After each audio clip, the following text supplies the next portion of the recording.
التابلو برضو الجزء العلوي ده هو جاي من بلاستيك، بس البلاستيك بتاعه اطرى شويه من بلاستيك الابواب.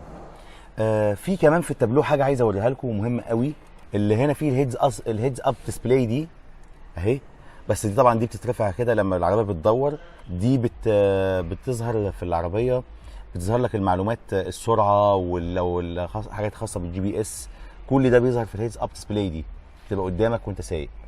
الجزء ده في التابلو بقى ده جاي من الالكانتارا، بصراحه ناعم قوي كده، وبرده فيه خياطه باللون الابيض.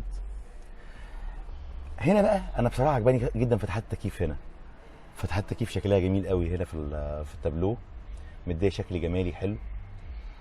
بس هي بتيجي هنا زون واحد، ما بيجيش دول زون، بس التكييف اوتوماتيك.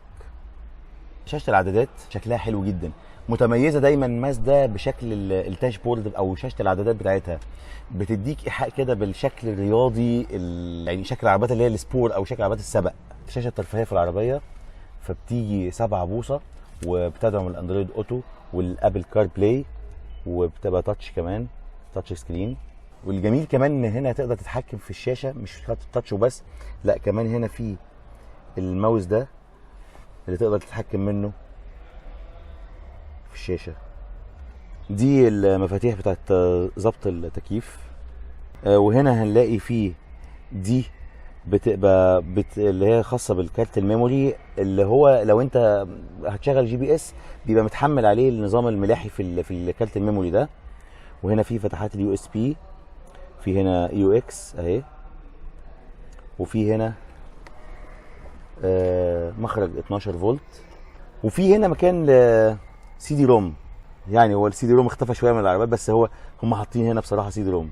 الجزء ده كده جاي في الجنب بتاع الكونسول من الجلد، وبرده في خياطه كده باللون الابيض. وهنا في انماط القياده، ده زرار انماط القياده، وطبعا الزرار بتاع الهاند بريك اللي هي الالكترونيك هاند بريك، وده زرار الاوتو هولد. نيجي بقى هنا نبص كده على علبه التخزين، فيها كده فكر. بصوا هنا لو دوست على الزرار ده كده، هنا الكاب هولدرز بتطلع. طيب مش عايز تحط هنا اي حاجه زي مج او كوبايه او كنز او حاجه زي كده، خلاص هتقفل دي، تستخدم كعلبه عادي.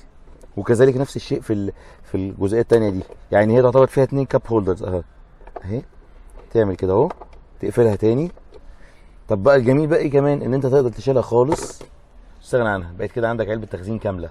حبيت ترجعها اهي، ونقفل كده، ونقفل علبه التخزين كلها. الطاره جلد مالتي فانكشن. في هنا كمان شفتات في الطاره فيها حاجه جميله اللي هي بيسموها تلسكوبيك، اللي هي تتحرك في كذا زي ما هنشوف اهو.